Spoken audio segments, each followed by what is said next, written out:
This is One Sentence News, a daily podcast featuring 3 news stories with a sentence-long summary and 1 sentence of context apiece. I'm Colin Wright.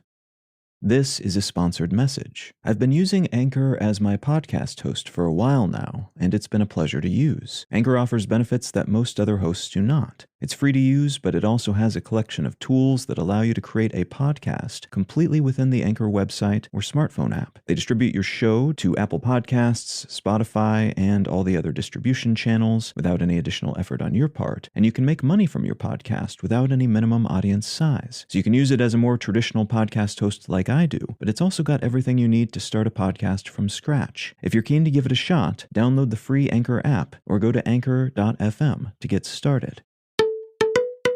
It's Wednesday, June 1st, 2022. Let's talk about the news. From the New York Times, Russia-Ukraine war summary. A French photojournalist has been killed by a Russian artillery strike that hit a humanitarian convoy. He's the 8th international journalist covering the invasion, confirmed to have been killed in the conflict. The EU has agreed to a sweeping, but not total, ban on Russian oil, committing to cut imports by 90% by the end of the year, which in practice is actually more like 2/3 of all Russian oil coming into bloc countries.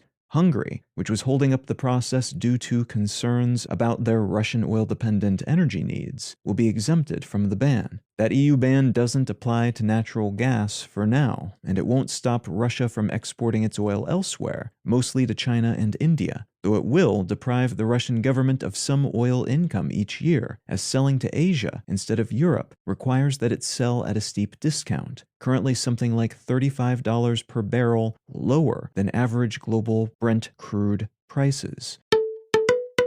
From the Weather Channel, Hurricane Agatha makes landfall. The first eastern Pacific hurricane of the year, Hurricane Agatha, has made landfall on Mexico's coast as a Category 2 hurricane. This storm system isn't a monster of the kind this part of the world sometimes sees, but it could cause flash flooding and mudslides, and experts are warning residents that even if Agatha dissipates relatively quickly post-landfall, it could still cause heavy rains, resulting in up to 20 inches of water on the ground, and maybe even spawn a second system, though that potentiality is thought to be low.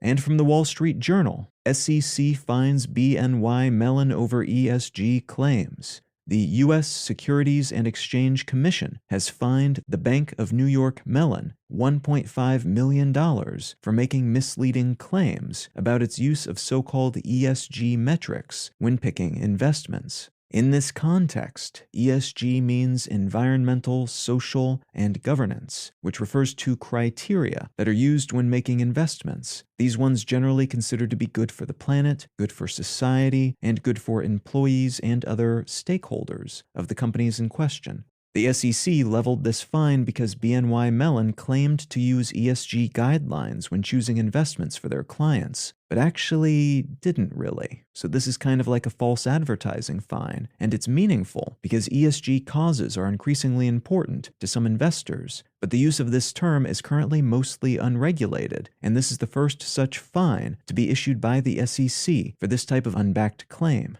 though other investigations and potentially more fines are reportedly in the works.